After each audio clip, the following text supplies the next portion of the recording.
जय हिंद साथियों, मैं अंकित कुमार यादव आप सभी का स्वागत करता हूं सृष्टि ज्ञान केंद्र में, जहां हम पढ़ रहे हैं कक्षा 12वीं की पॉलिटिकल साइंस और जिसमें चल रहा है अध्याय 2, जिसका नाम है एक दल के प्रभुत्व का दौर। लास्ट क्लास में हमने ये समझ लिया था कि हमने किस प्रकार से अपने देश को, जो विखंडित देश था, उसे एकीकृत कैसे किया है। वो चैप्टर आपके लिए सबसे महत्वपूर्ण है। पहला चैप्टर आपको बहुत अच्छे से पढ़ना चाहिए। बिना पहले चैप्टर को पढ़े आप आगे के चैप्टरों को कभी नहीं समझ पाएंगे। तो मेरी आप सबसे यही गुजारिश है कि आप सब पहला चैप्टर जरूर पढ़ें, जिसका नाम है राष्ट्र निर्माण की चुनौतियां। ठीक है, तो वो चैप्टर जरूर पढ़ के आइए आप सब। आज हम चल रहे हैं ये समझने कि भारत में लोकतंत्र की स्थापना कैसे हुई, भारत को लोकतंत्र को स्थापित करने में किन किन समस्याओं का सामना करना पड़ा, और एक दल के प्रभुत्व के दौर का क्या मतलब है। वो कौन सा दल है जिसका प्रभुत्व रहा है भारत की राजनीति में। आप सब जानते हैं कि भारत की राजनीति प्रारंभ बहुत ही विकट परिस्थितियों में होती है, कोई सरल परिस्थितियों में नहीं होती।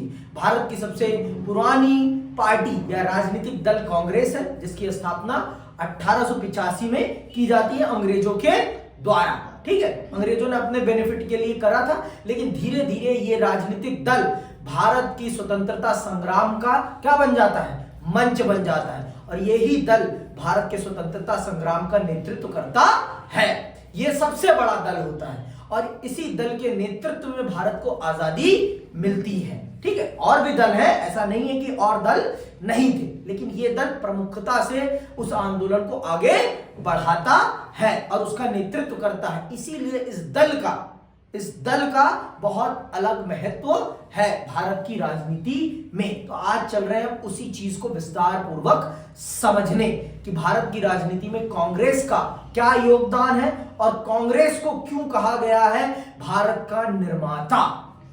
कांग्रेस को यह टाइटल क्यों दिया जाता है, ऐसी क्या चीजें करी है कांग्रेस ने जिसके कारण कांग्रेस को यह कहा जाता है कि कांग्रेस इस देश के लोकतंत्र को स्थापित करने वाला दल है। उस पर ये उसके लिए एक प्राउड की बात है, लेकिन ऐसा क्यों कहा जाता है और उसने ही इस देश के लोकतंत्र पर एक समय के लिए ब्रेक भी लगाया है। ये सारी चीजें हम चल रहे हैं विस्तार पूर्वक समझने। तो आइए प्रारंभ करते हैं और जानते हैं एक दल के प्रभुत्व का दौर क्या है, और इस चैप्टर में हम प्रमुख तौर पर किन किन बातों से अवगत होंगे। तो चलिए पहले तो ये जान लेते हैं इस अध्याय में है क्या, किन विषयों को हम चल रहे हैं विस्तार से जानने और समझने। पिछले अध्याय में हमने राष्ट्र निर्माण की चुनौती के बारे में चर्चा की थी। राष्ट्र निर्माण की चुनौती के तुरंत बाद हमारे सामने एक और चुनौती लोकतांत्रिक राजनीति की जमीन तैयार करने की थी। समझ में आई बात। और हमने अपने राष्ट्रीय आंदोलन में इस बात को बहुत प्रखरता से कहा था कि हमारा देश चलेगा तो चलेगा, किस रास्ते पर चलेगा, जनता की इच्छा के रास्ते पर, अर्थात जनतंत्र जो निर्धारित करेगा देश उसी रास्ते पर चलेगा।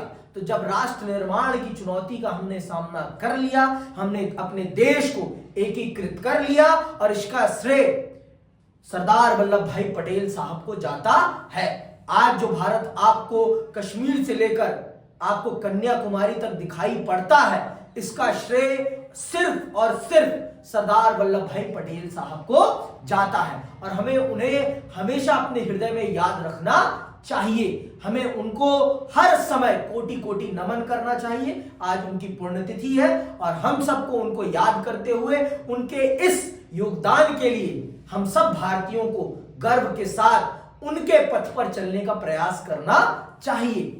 प्रयास कह रहा हूं मैं, आप हुबहू मत चलिए, लेकिन उनकी बातों को समझिए।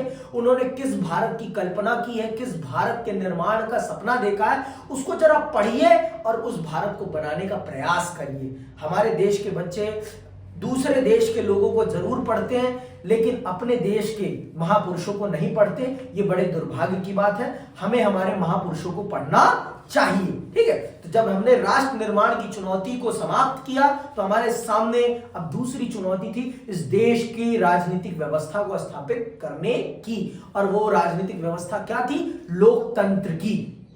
लोकतंत्र स्थापित करना ही करना था हमें, क्योंकि हमने अपने देश की जनता से ये वादा किया था और इसी वादे पर उन्हें एकीकृत किया था कि हम जब आएंगे शासन में तो आपका शासन होगा, ना किसी राजा का होगा, ना किसी महाराजा का होगा, ना किसी सेना का होगा। शासन होगा तो आपकी इच्छा का शासन होगा। तो इस चीज को अब स्थापित करना था हमें, और ये कैसे हमने स्थापित किया, इस अध्याय में विस्तार पूर्वक हम चल रहे हैं इसी बात को जानने और समझने। राजनीतिक दलों के बीच चुनावी प्रतिस्पर्धा आजादी के तुरंत बाद शुरू हो गई थी।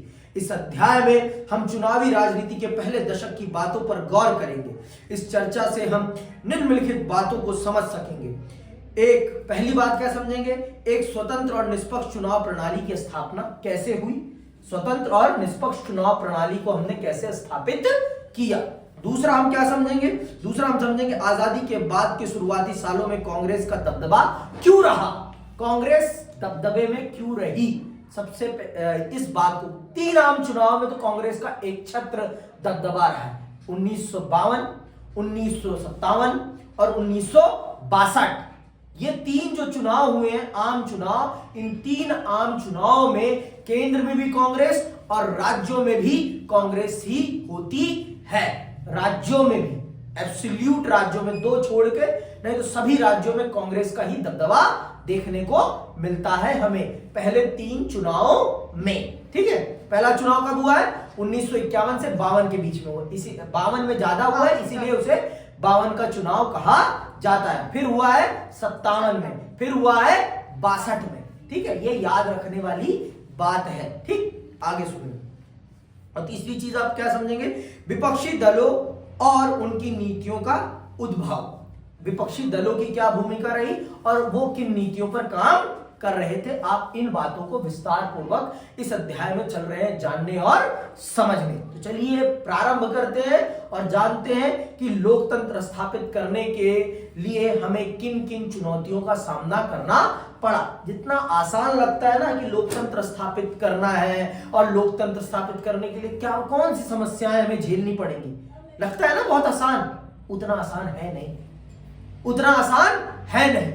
जिस देश की 90% जनता गांवों में रहती हो, जिस देश की 87% जनसंख्या अनपढ़ हो, अनपढ़ बोल रहा हूं मैं, जिस देश की जनसंख्या अनपढ़ हो 87%, उस देश में लोकतंत्र को स्थापित करना कितनी चुनौती का काम होगा। संसाधन विहीन देश है, संसाधनों अभी अभी विभाजित हुआ है और तब जाकर लोकतंत्र स्थापित करने की चुनौती है उसके सामने, और उसे अब लोकतंत्र स्थापित करना है, उसे जनता की सरकार चुननी है। इसीलिए तो मैं नेहरू को महान बोलता हूं। अगर नेहरू चाहते तो लोकतंत्र को अवॉइड कर सकते थे, कोई मना नहीं कर पाता, क्योंकि उस समय उनके कद का कोई नेता ही नहीं था, उनके कद के समान कोई नेता ही नहीं था। इसीलिए मैं नेहरू को महान कहता हूं, क्योंकि उस व्यक्ति ने इस देश के लोकतंत्र को कभी मरने नहीं दिया। उन समस्याओं के बीच में भी उसने इस देश में लोकतंत्र को स्थापित किया, इसलिए नेहरू महान है। समझ में आई बात। और आज लोकतंत्र के साथ क्या खिलवाड़ किया जा रहा है देखते हो आप सब, खुद ब खुद इसके भुक्तभोगी हो, बताने की जरूरत नहीं है। सरकारें खरीदी जा रही हैं, बेची जा रही हैं, जनता के मतदान का तो आज कोई महत्व ही नहीं है। जनता जिस सरकार को चुनती है वो आज नहीं बनती, आज तो बैलेट, आज जो ईवीएम चुन देती है वो सरकारें बन जाती हैं। जनता की कितनी भूमिका हो रही है सरकार चुनने में, आज ये निष्पक्ष तौर पर पता भी नहीं चल पा रहा है। और ये बड़े दुर्भाग्य की बात है, हम इतने आधुनिक हो गए हैं, फिर भी हमारे देश में आज भारत की चुनाव प्रणाली पर प्रश्न चिन्ह खड़े हो रहे हैं। और एक पंडित नेहरू का समय था, एक पंडित नेहरू का समय था जिस समय चुनाव पर कोई प्रश्न चिन्ह नहीं खड़ा होता था। हर विपक्षी दल उस चुनाव को निष्पक्ष और स्वतंत्र मानता था। वो पंडित नेहरू का दौर था। और आप खुद सोचो ना, अगर पंडित नेहरू चाहते हैं तो इस देश में लोकतंत्र लाते। अगर उनकी इच्छा होती कि मैं ही इस देश का कर्ता धर्ता बना रहूं तो कोई उनको मना कर पाता? खुद सोचो ना, जिन परिस्थितियों में ये देश था उन परिस्थितियों में उनके लिए ये करना, ये निर्धारित करना कोई चुनौती का काम था? कौन था उनके सामने खड़ा? कोई उनके कद के समान नेता था? कोई नहीं था। उनका जितना बड़ा राजनीतिक कद था उतना बड़ा राजनीतिक कद तो किसी भी नेता का नहीं था। अगर वो चाहते तो वो कर सकते थे, लेकिन उन्होंने ऐसा कुछ भी नहीं किया। इस देश को लोकतंत्र दिया उन्होंने, इस देश को लोकतंत्र दिया, और इसलिए उस व्यक्ति की सराहना होनी चाहिए। उस व्यक्ति की सराहना होनी चाहिए। जो उसे गाली बकी जाती है बेवजह की, वो गाली नहीं बकी जानी चाहिए। इस देश के युवाओं को यह समझना चाहिए कि इस देश को लोकतंत्र के रास्ते पर अगर किसी ने चलाया है तो वो पंडित नेहरू ने चलाया है। समझ में आई बात? इस बात को समझना हम सबके लिए बहुत जरूरी है। आगे सुनिए, चलिए पढ़ते हैं और जानते हैं कि लोकतंत्र स्थापित करने में हमें कौन कौन सी चुनौतियों का सामना करना पड़ा है। आपको अब अंदाजा लग चुका होगा कि स्वतंत्र भारत का जन्म किन कठिन परिस्थितियों में हुआ। लग चुका कि नहीं लगा? पता चल गया है ना भारत किन कठिन परिस्थितियों में आजाद हुआ है और किन किन कठिनाइयों का भारत ने सामना किया है।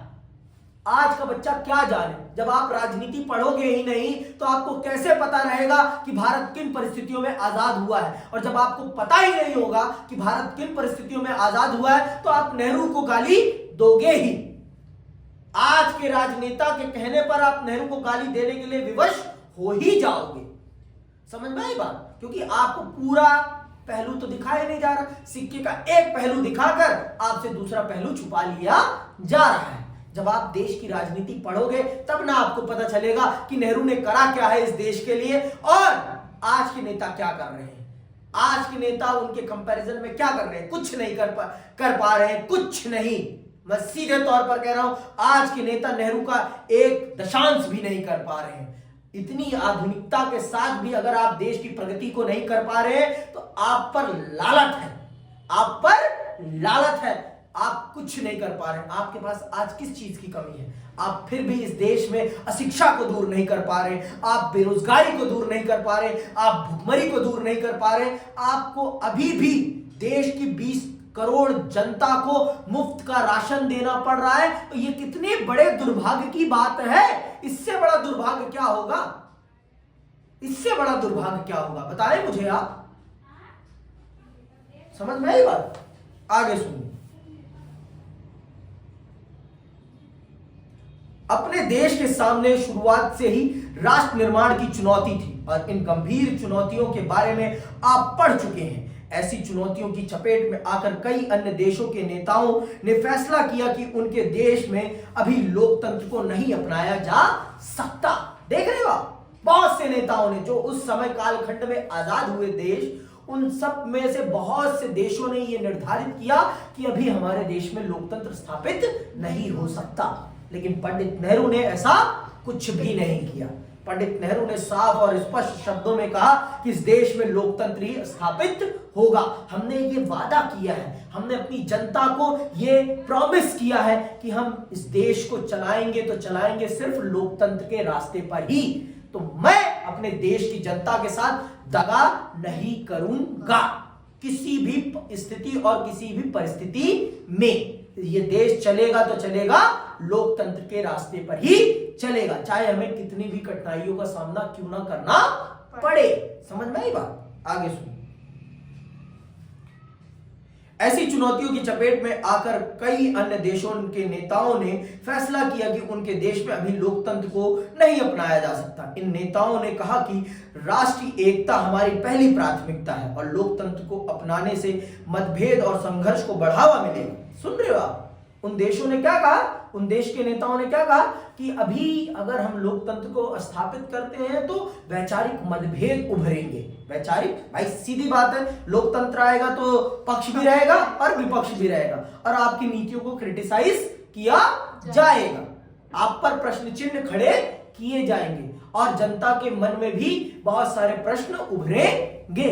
और ये स्वाभाविक है। ये क्या है? ये स्वाभाविक बात है, ये कोई छिपी हुई बात तो है नहीं। समझ में आएगा?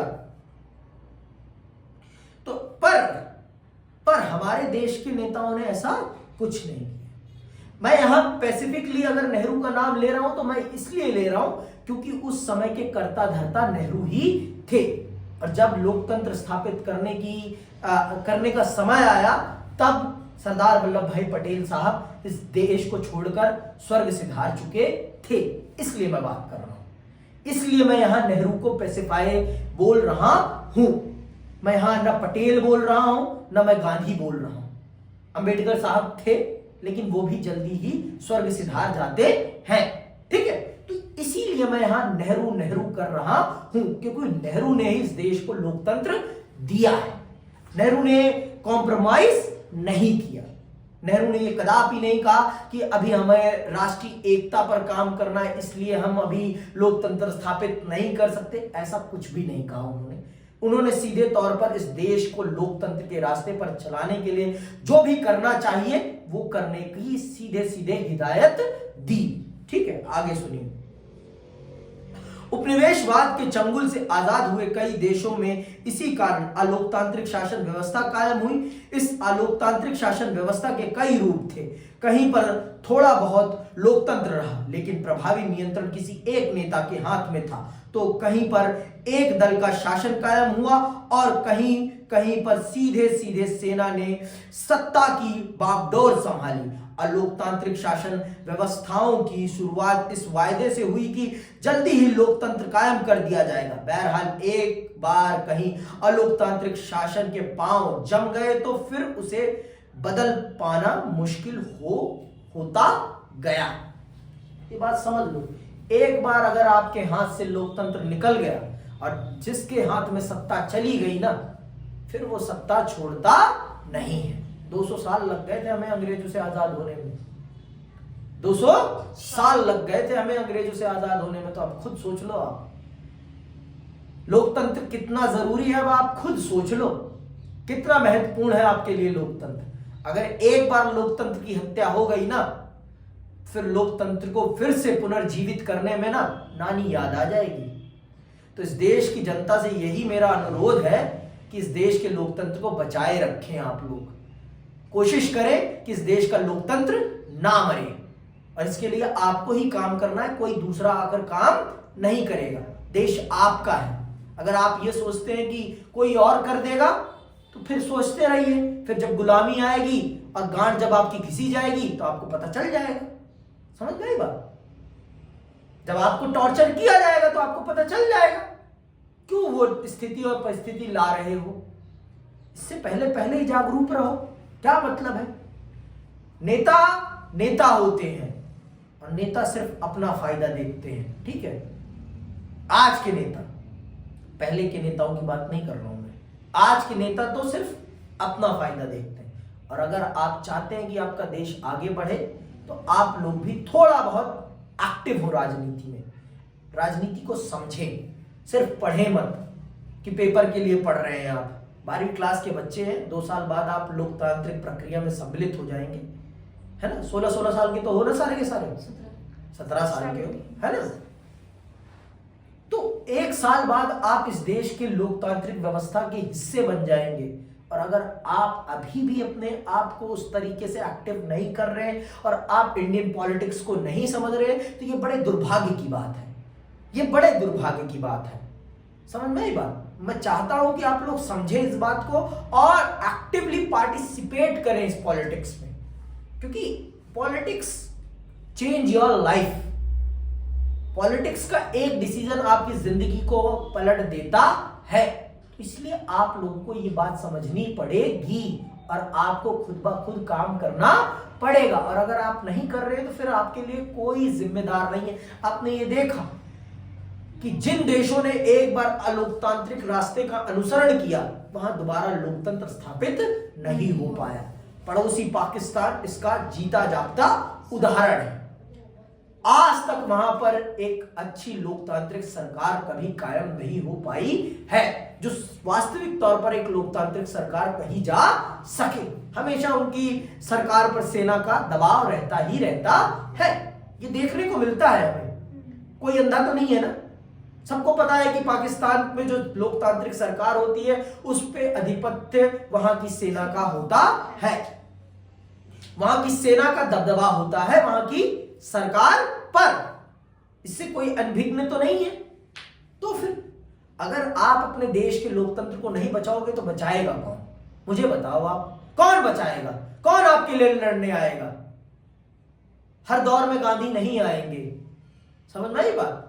हर दौर में गांधी नहीं आएंगे, हर दौर में सरदार पटेल भी नहीं आएंगे, हर दौर में सुभाष चंद्र बोस भी नहीं आएंगे। आपको ही बनना है सब कुछ और आपको ही लड़ना है इस देश के लिए। समझ में आई बात? और अगर आप नहीं लड़ रहे तो ये बड़े दुर्भाग्य की बात है। ठीक है, आगे सुनिए आप। भारत में भी परिस्थितियां बहुत अलग नहीं थी, लेकिन आजाद भारत के नेताओं ने अपने लिए कहीं ज्यादा कठिन रास्ता चुनने का फैसला किया। परिस्थितियां हमारे देश में भी उनसे कम सही अच्छी तो नहीं थी ना, उनसे बदतर ही थी। हमने विभाजन झेला था, हमारे देश में विविधता इतनी ज्यादा थी, इतनी डाइवर्सिटी थी, इतनी ज्यादा आइडियोलॉजिकल डिफरेंस थे, कोई कहने की बात नहीं है। आइडियोलॉजिकल डिफरेंस है और आपके कल्चरल डिफरेंस है, ज्योग्राफिकल डिफरेंस है, लैंग्वेज डिफरेंस है, कितना डिफरेंस है हमारे देश में। फिर भी हमने वो रास्ता नहीं चुना जिससे कि देश की एकता और अखंडता पर चोट पहुंचे। हमने अलोकतांत्रिक रास्ते को नहीं चुना, हमने लोकतंत्र को चुना। हमने ये निर्धारित किया कि हम चलेंगे तो चलेंगे सिर्फ लोकतंत्र के रास्ते पर।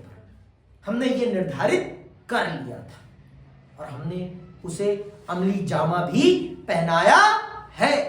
हमने कभी भी उससे कोई नानुकुर नहीं की है और लिखने में ये बातें आनी चाहिए। जितना मैं एक्सप्लेन कर रहा हूं ना, इसी प्रकार से आपकी लेखन कला में यह बातें सम्मिलित होनी चाहिए। इतनी विचारशीलता से आप अपने उत्तर लिखेंगे, दोनों से मैं कह रहा हूं, ठीक है?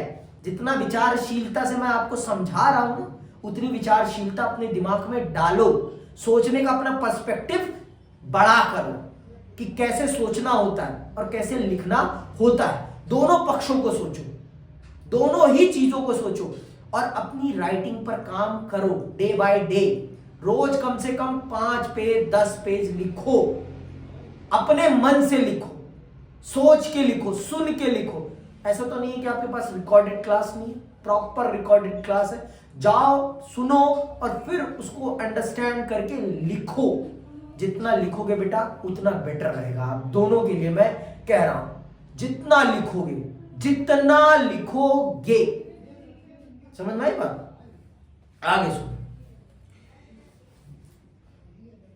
नेताओं ने कोई और रास्ता चुना होता तो वह आश्चर्य की बात होती, क्योंकि हमारे स्वतंत्रता संग्राम की गहरी प्रतिबद्धता लोकतंत्र थी। हमारे स्वतंत्रता संग्राम में ही हमने ये निर्धारित कर लिया था और हमने अपनी जनता को ये भरोसा दिया था कि अगर देश आजाद होगा तो लोकतंत्र के रास्ते पर ही चलेगा, और अगर हमने दूसरा रास्ता चुना होता तो वो आश्चर्य की बात होती। लेकिन हमने तो लोकतंत्र ही चुना, तो आश्चर्य की कोई बात ही नहीं थी। हमने कठिन रास्ते पर ही चलना चुना, लेकिन वो सबसे बेहतर रास्ता था, वो सबसे बेहतर रास्ता था। समझ रही हैं आप दोनों? वो सबसे बेहतर रास्ता था। आज उसी का तो परिणाम है कि इस देश में एक गरीब मां का बेटा भी इस देश का प्रधानमंत्री है। आज जो नरेंद्र दामोदर दास मोदी अपने आप को प्रधानमंत्री के पद पर बैठा हुआ देख पा रहे हैं, ये नेहरू की देन है, ये नेहरू की देन है। समझ में आई बात? मानोगे कि नहीं मानोगे कि ये नेहरू की देन है? अगर इस देश में लोकतंत्र ही नहीं होता तो कैसे बैठ जाते ये? कैसे बैठ जाते ये? खुद सोचो आप। फिर तो गांधी परिवार ही चलता, गांधी नेहरू परिवार ही चलता। तो आज जो 12 सालों से इस देश पर शासन कर रहे हैं माननीय प्रधानमंत्री नरेंद्र दामोदर दास मोदी, ये नेहरू की देन है। इस देश में लोकतंत्र स्थापित हुआ है तो वो नेहरू की देन है। नेहरू ने ही इस देश को लोकतंत्र दिया है। नेहरू की कृतज्ञता होनी चाहिए, नेहरू का एप्रिसिएशन होना चाहिए, उनके प्रति हम सबका सम्मान भाव होना चाहिए कि उस व्यक्ति ने करा क्या है। उस व्यक्ति ने उन चुनौतियों के समय में भी इस देश को लोकतंत्र का रास्ता दिया है। समझ में आई बात?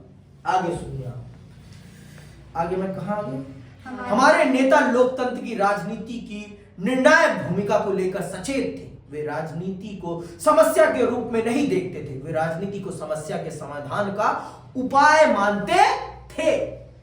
हमारे नेताओं ने कभी राजनीति को समस्या नहीं, समस्या का समाधान माना है। हमारे नेताओं ने कभी आइडियोलॉजिकल डिफरेंस को, देश का विभाजन नहीं, देश में डाइवर्सिटी माना है, विविधता माना है। वैचारिक विविधता को कभी भी उन्होंने देश की खिलाफत नहीं माना है, हमेशा उन्होंने क्या माना है, देश की विविधता माना है, देश में नए आइडियाज का सृजन माना है, ठीक है, इवॉल्यूशन ऑफ आइडियाज माना है, ठीक है। आगे सुनो, हर समाज के लिए यह फैसला करना जरूरी होता है कि उसका शासन कैसे चलेगा और वह किन कायदे कानूनों पर अमल करेगा। चुनने के लिए के लिए हमेशा कई नीतिगत विकल्प मौजूद होते हैं। किसी भी समाज में कई समूह होते हैं, इनकी आकांक्षाएं अक्सर अलग अलग और एक दूसरे के विपरीत होती हैं। ऐसे में हम विभिन्न समूहों के हितों के आपसी टकराव से कैसे निपट सकते हैं? इस सवाल का जवाब है लोकतांत्रिक राजनीति। समझ में आई बात? इन सब, देखो भारत में सिर्फ एक प्रकार के लोग तो हैं नहीं, भारत में डाइवर्सिटी बहुत ज्यादा है और इस डाइवर्सिटी को अगर पॉलिटिकली बैलेंस करना है तो सिर्फ एक ही रास्ता है और वो है democracy. Give representation to all of peoples, all peoples, सबको दे दो उनका प्रतिनिधित्व, जैसी उनकी भूमिका है, जैसी उनकी जनसंख्या, उनको वैसा प्रतिनिधित्व दे दो, वो संतुष्ट हो जाएंगे। अगर आपको संतुष्ट करना आता है तो लोकतांत्रिक रास्ता संतुष्ट करने का सबसे बेहतरीन रास्ता है। आप कह नहीं सकते कि आपका पार्टिसिपेशन नहीं। अब आप जानबूझ के मत जाओ वोट डालने, तो उसमें नेता की क्या गलती है, उसमें देश के राजनेताओं की क्या गलती है? ये तो आपकी गलती है। आप क्यों नहीं जा रहे हो लोकतंत्र में पार्टिसिपेट करने? फिर गाली देने का भी अधिकार आपको नहीं है। अगर आप सरकार चुनने नहीं जा रहे हैं तो फिर आपको सरकार पर प्रश्न चिन्ह खड़े करने की भी अनुमति नहीं है। ये बात जान लीजिए। प्रश्न चिन्ह वही खड़ा कर सकता है जो वोट डाल रहा है, और मैंने वोट डाला है, मैंने वोट डाला है और मैं प्रश्न चिन्ह खड़ा करने के काबिल हूं। और जिसने वोट नहीं डाला वो प्रश्न चिन्ह खड़ा नहीं कर सकता, वो नहीं कर सकता। समझ में आई बात? आगे सुनो, अभी तो आप लोगों को मिला ही नहीं, मिल जाएगा जल्दी, ठीक है। सत्ता और प्रतिस्पर्धा राजनीति की दो सबसे ज्यादा जाहिर चीजें हैं, सत्ता और प्रतिस्पर्धा। अगर सत्ता में प्रतिस्पर्धा नहीं है तो वो फिर राजनीति नहीं है। अगर देश में लोकतंत्र नहीं है तो फिर राजनीति का कोई मतलब नहीं है। लोकतंत्र में विपक्ष का होना बहुत बहुत बहुत जरूरी है, बहुत जरूरी। जितना सत्ता पक्ष का होना जरूरी है उतना ही ये दोनों एक सिक्के के दो पहलू हैं, एक के बिना दूसरा अधूरा है। लोकतंत्र में सत्ता पक्ष भी उतना जरूरी है और विपक्ष भी उतना जरूरी है। विपक्ष को भी मौका मिलना चाहिए, विपक्ष को भी सुना जाना चाहिए, विपक्ष के पास भी अच्छे नेता होने चाहिए। अब राहुल गांधी की बात मैं नहीं कहूंगा, ठीक है, उनकी हिंदी कमजोर है, उन्हें अपनी हिंदी पे काम करना चाहिए, बहुत ज्यादा करना चाहिए, ठीक है, उनको अपनी हिंदी पर बहुत काम करना चाहिए। मैं आशा करता हूं कि अब प्रियंका गांधी पहुंची हैं तो कुछ देखने को मिलेगा। भारत की संसद में गर्माहट आएगी, भारत की संसद का माहौल गर्म होगा, पक्ष और विपक्ष अब वार्ता अच्छे से करेंगे। बहुत अच्छी आती है, ठीक है, अच्छा बोलती है, हाँ, अच्छा बोलने में उसकी एक्सपर्टी है, भाई से भी ज्यादा है, भाई की एक्सपेक्टेशन उसकी ज्यादा है। देखो इस देश में अगर आपको सच में राजनीति करनी है ना तो आप अंग्रेजी में नहीं कर सकते, चाह कर भी नहीं कर सकते। आपकी जनता आपकी जनभावना समझ ही नहीं पाएगी। मोदी जी की सबसे बड़ी विशेषता ही यही है कि वो जन भाषा में बात करते हैं जो सबको समझ आए, इसीलिए वो जन नेता है, जन नेता, जनता के नेता है, यही उनकी सबसे बड़ी विशेषता है। जब तक आप जन नेता नहीं बनेंगे तब तक आप इस देश के नेता तो नहीं बन सकते। इस देश का नेता अगर आपको बनना है तो इस देश की भाषा आपको आनी चाहिए। हिंदी तो आनी ही चाहिए। समझ में आई बात? एक व्यक्ति ने हिंदी ना आने के कारण इस देश का प्रधानमंत्री पद छोड़ा है। अगला चैप्टर जब मैं पढ़ाऊंगा तो मैं आपको बताऊंगा वो कौन थे। कांग्रेस अध्यक्ष थे वो अपने समय के, और नेहरू के बाद सबसे बड़ा कद्दावर नेता था वो व्यक्ति। समझ में आई बात? जिससे इंदिरा गांधी का वो हो रहा था, वही ना? नहीं, वो नहीं, कांग्रेस प्रेसिडेंट जो थे। बताऊंगा, अभी धैर्य धरो, विस्तार से पढ़ेंगे। स्कूल नहीं है ये, यहाँ सिलेबस नहीं पढ़ाया जा रहा आपको, यहाँ पढ़ाया जा रहा है आपको। ठीक, विचार से पढ़िए आप। आगे सुनिए, कहाँ आ गए थे? लेकिन राजनीतिक गतिविधि का उद्देश्य जनहित का फैसला करना और उस पर अमल करना होता है, और ऐसा होना भी चाहिए। हमारे नेताओं ने इसी रास्ते को चुनने का फैसला किया। हमारे नेताओं ने कठिन रास्ता चुना, लेकिन सबसे बेहतर रास्ता चुना, सबसे बेहतर रास्ता चुना, जिससे कि इस देश के लोकतंत्र को कभी किसी प्रकार की समस्या का सामना ना करना पड़े। इस देश का भविष्य उज्जवल रहे, इस देश के भविष्य पर कोई प्रश्न चिन्ह ना खड़ा हो सके। इस देश के भविष्य को निर्धारित करे इस देश की जनता। आप निर्धारित करेंगे कि इस देश में क्या होगा। आप आज निर्धारित कर रहे हैं इस देश में कट्टरता फैले तो फैलेगी, कोई नहीं रोक पाएगा। और अगर आप निर्धारित करेंगे कि इस देश में प्रेम बढ़े तो प्रेम बढ़ेगा, कोई उसका विरोध नहीं कर पाएगा।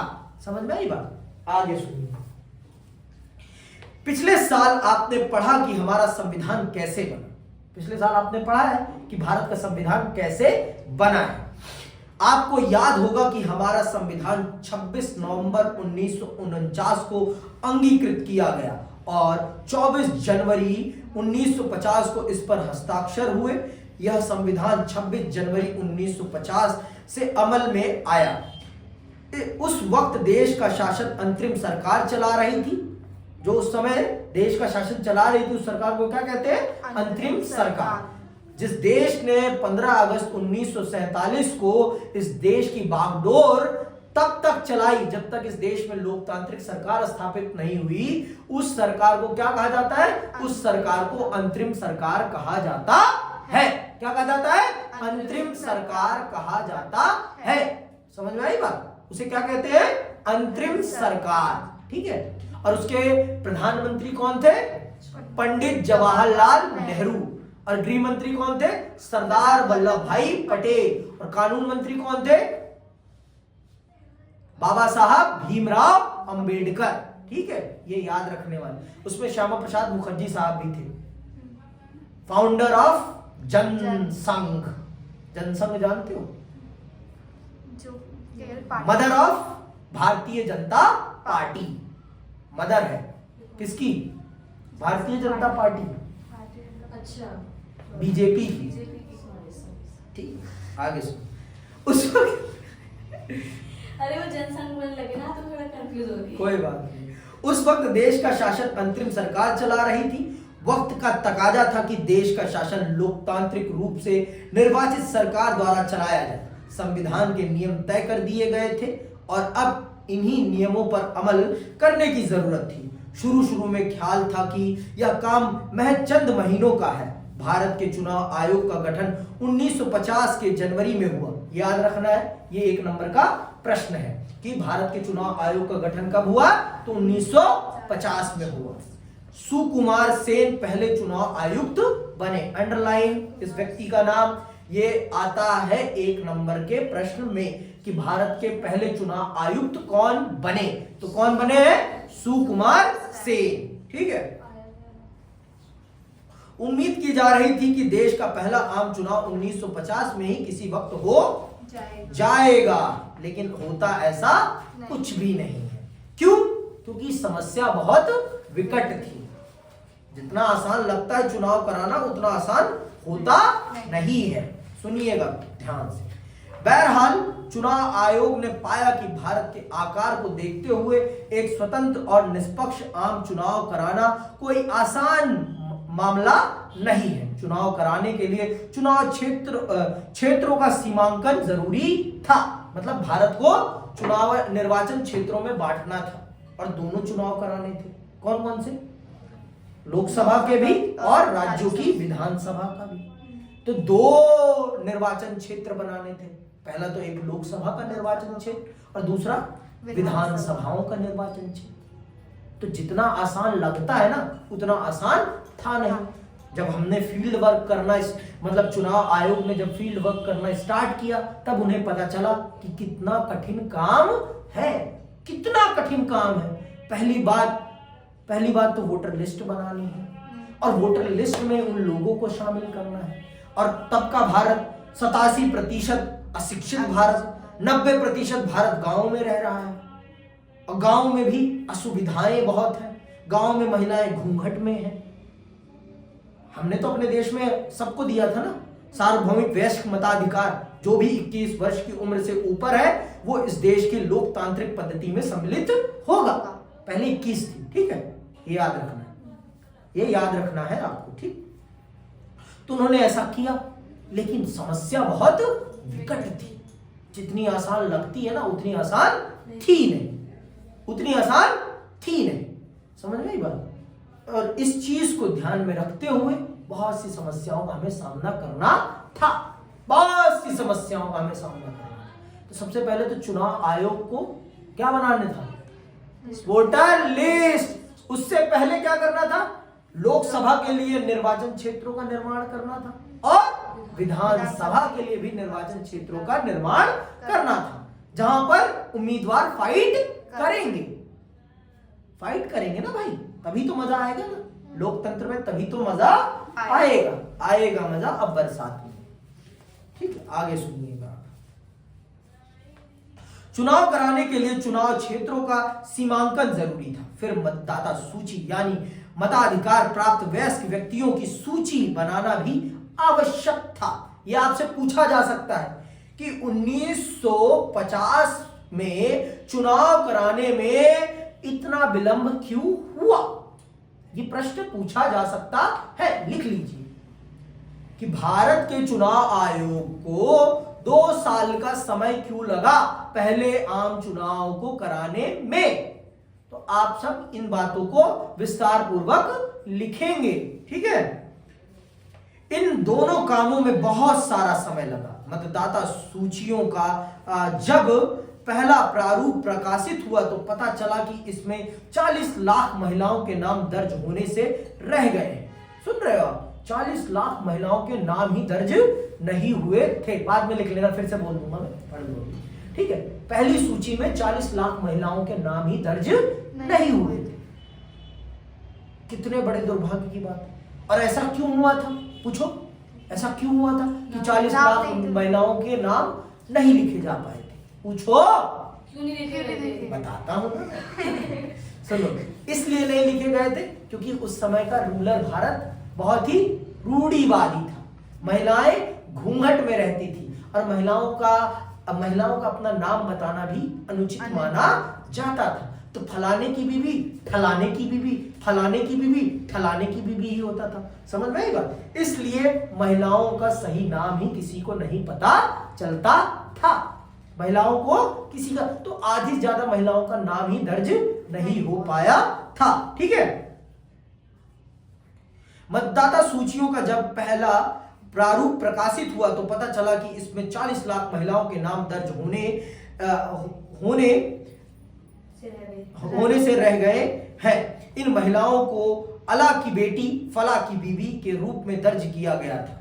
चुनाव आयोग ने ऐसी प्रविष्टियों को मानने से इनकार कर दिया। आयोग ने फैसला किया कि संभव हो तो इसका पुनर्वालोकन किया जाए और जरूरी लगे तो ऐसी प्रविष्टियों मतलब गलतियों को हटाया जाए। यह अपने आप में हिमालय की चढ़ाई जैसा दुष्कर काम था। इतने बड़े पैमाने का ऐसा काम दुनिया में अब तक नहीं हुआ था। उस वक्त देश में 17 करोड़ मतदाता थे। इन्हें 3200 विधायक और लोकसभा के लिए 489 सांसद चुनने थे।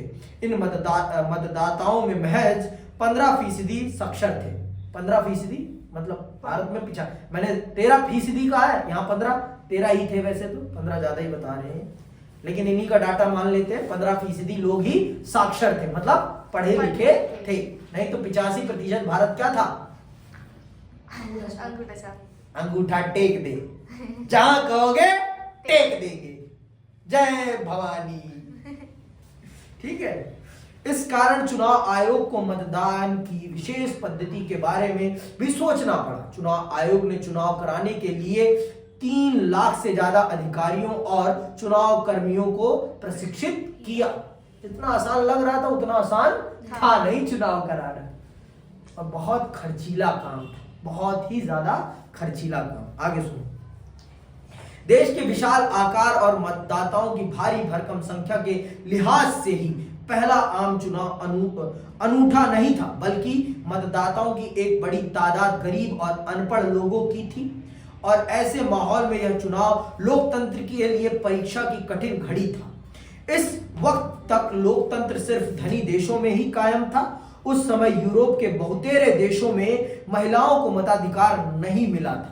ऐसे में हिंदुस्तान में सार्वभौम मताधिकार पर अमल बहुत अमल हुआ, और यह अपने आप में बड़ा जोखिम भरा प्रयोग था। एक अंडरलाइन करना इसको, एक हिंदुस्तानी संपादक मतलब एडिटर, एक पत्र के, एक हिंदुस्तानी पत्रकार के सबसे बड़े पद पे बैठा पत्रकार, संपादक उसे कहते हैं, संपादक ने इसे इतिहास का सबसे बड़ा जुआ करार दिया। तो ये प्रश्न आता नहीं है, भारत के प्रथम आम चुनाव को इतिहास का सबसे बड़ा जुआ क्यों कहा गया है, ऐसा प्रश्न आएगा आपके सामने। करार दिया। और ऑर्गेनाइजर नाम की पत्रिका ने लिखा कि जवाहरलाल नेहरू अपने जीवित रहते ही यह देख लेंगे और पछताएंगे कि भारत में सार्वभौम मताधिकार असफल रहा। मतलब किसी अंग्रेजी पत्रकार ने, ऑर्गेनाइजर ने यह लिखा कि जो नेहरू ने ये सबको छेड़ी बछेड़ी, मतलब अनपढ़ लोगों को भी ये जो मतदान का अधिकार दे दिया है ना, ये सरासर गलत किया है। लोकतांत्रिक अधिकार सिर्फ पढ़े लिखे लोगों को ही मिलना चाहिए, अनपढ़ लोगों को सरकार चुनने का कोई तरीका नहीं पता। और नेहरू पछताएंगे, ये नेहरू पछताएंगे कि उन्होंने क्या कर दिया, नेहरू पछताएंगे। ये कौन कह रहा है, एक पत्रिका कह रही है, ऑर्गेनाइजर नाम की अंग्रेजी पत्रिका कह रही है कि नेहरू पछताएंगे। अरे एक बात मुझे बताओ, कोई भी पढ़ा अनपढ़ जाहिल गवार, इतना तुझे पता है ना कि मेरे लिए क्या जहर है और क्या सही है, सबको ही पता है ना कि क्या खाऊंगा तो मैं मरूंगा, क्या खाऊंगा तो मैं जिंदा रहूंगा, इतना तो सबको पता है ना। जब इतना पता है ना तो हर व्यक्ति को पता है कि कौन सा नेता उसके लिए अच्छा है, कौन सा नेता उसके लिए बुरा है, कौन उसके हित में काम करेगा और कौन उसके अनहित में काम करेगा, कौन देश के लिए काम करेगा, कौन अपने लिए काम करेगा, इस बात का उसे बखूबी पता है, उसे बताने की जरूरत नहीं है। कुछ मैं गलत तो नहीं कह रहा हूं ना, अगर मैं गलत कहूं तो बता देना मुझे भी, ठीक है क्या? Oh thank you so much. ऐसा कुछ नहीं है, सब गलत हो सकते हैं और कभी भी ऐसा किसी को नहीं कहना, ठीक है। You both are political students, और कोई भी कभी राजनीति में पूर्णता सही नहीं होता।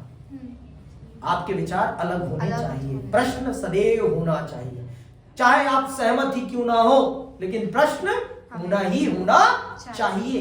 मन में प्रश्न आना जिस दिन बंद हो गया, उस दिन आप ये समझ लेना कि अब आप जिंदा नहीं हो। मनुष्य की सबसे बड़ी खूबी क्या है कि उसका दिमाग चलता रहे और प्रश्न उसके मन में कौंधता रहे, आता रहे, ठीक है। इंडियन सिविल सर्विस के एक अंग्रेज नुमाइंदे का दावा था कि आने वाला वक्त और अब से कहीं ज्यादा जानकार दौर बड़े विस्मय से लाखों अनपढ़ लोगों के मतदान की ये बेहूदी नौटंकी देखेगा। लेकिन आज तक उन अनपढ़ों ने जितनी बेहतर सरकार चुनी है ना, आज इस देश का पढ़ा लिखा भी उतनी बेहतर सरकार नहीं चुन पा रहा। ये बड़े दुर्भाग्य की बात है कि वो अनपढ़ों ने जो सरकार चुन दी वो आज का पढ़ा लिखा भी नहीं चुन पा रहा। आज का पढ़ा लिखा तो अपना फायदा देख रहा है, देश का फायदा कहां देख रहा है। वो तो अपने फायदे में, अपने स्वार्थ में लीन है। आगे सुनिए। चुनाव को 2 बार स्थगित करना पड़ा और आखिरकार 1951 के अक्टूबर से 1952 के फरवरी तक चुनाव हुए। बहरहाल इस चुनाव को अमूमन 1952 का चुनाव ही कहा जाता है क्योंकि देश के अधिकांश हिस्सों में मतदान 1952 में ही हुए। चुनाव अभियान, मतदान और मतगणना में कुल 6 महीने लगे। चुनाव में उम्मीदवारों के बीच मुकाबला भी हुआ। औसतन हर सीट के लिए 4 उम्मीदवार चुनाव के मैदान में थे। लोगों ने इस चुनाव में बढ़ चढ़कर हिस्सेदारी की। कुल मतदाताओं में आधे से अधिक ने मतदान के दिन अपना वोट डाला। चुनावों के परिणाम घोषित हुए तो हारने वाले उम्मीदवारों ने भी इन परिणामों को निष्पक्ष बताया। सार्वभौम मताधिकार के इस प्रयोग के आलोचकों का मुंह बंद कर दिया। पूरी दुनिया का मुंह बंद कर दिया नेहरू ने। ऐसे बंद कर, चुप, सट पट, पूरी दुनिया सट पट हो गई। ऐसे नेहरू ने वो कमाल कर दिया जो आज तक कोई पढ़ा लिखा देश भी नहीं कर पाया था। पूरी दुनिया के सामने उन्होंने एक मिसाल कायम कर दी कि अगर नीति में दम है और नियत है कोई भी काम किया जा सकता है। नीति और नियत होनी चाहिए, काम कुछ भी हो जाएगा। बस नीति और नियत होनी चाहिए, बस, और कुछ नहीं। आगे सुनिए, ठीक है। सार्वभौम मताधिकार के इस प्रयोग ने आलोचकों का मुंह बंद कर दिया। टाइम्स ऑफ इंडिया ने माना कि इन चुनावों ने उन सभी आलोचकों के संदेहों पर पानी फेर दिया जो सार्वभौम मताधिकार की इस शुरुआत को इस देश के लिए जोखिम का सौदा मान रहे थे। देश से बाहर के पर्यवेक्षक भी हैरान थे। हिंदुस्तान टाइम्स ने लिखा, यह बात हर जगह मानी जा रही है कि भारतीय जनता के विश्व के इतिहास में लोकतंत्र के सबसे बड़े प्रयोग को बखूबी अंजाम दिया। 1952 का आम चुनाव पूरी दुनिया में लोकतंत्र के इतिहास के लिए मील का पत्थर साबित हुआ। अब यह दलील दे पाना संभव नहीं रहा कि लोकतांत्रिक चुनाव गरीब अथवा अशिक्षा के माहौल में नहीं कराए जा सकते। यह बात साबित हो गई कि दुनिया में कहीं भी लोकतंत्र पर अमल किया जा सकता है। बस नियत और नीति होनी चाहिए। तो किसी से भी आप लोकतांत्रिक प्रक्रिया में पार्टिसिपेट करा सकते हैं। समझ में आई बात? दम होना चाहिए बस आपके अंदर अपनी नीति पर अमल करने का। अगर आपके अंदर दम नहीं है अपनी नीति पर अमल करने का तो कोई भी आपसे कुछ भी नहीं करा सकता। समझ में आई बात? इसी के साथ ये आज की क्लास का हम यही समापन करते हैं। अगली क्लास में हम समझेंगे कि 3 आम चुनावों में कांग्रेस का प्रभुत्व क्यों रहा। वो कौन से कारण हैं जिनके कारण कांग्रेस का तीनों आम चुनाव में प्रभुत्व रहता है। आज की क्लास यहीं समाप्त करता हूं, मैं विदा लेता हूं। जय हिंद, जय भारत।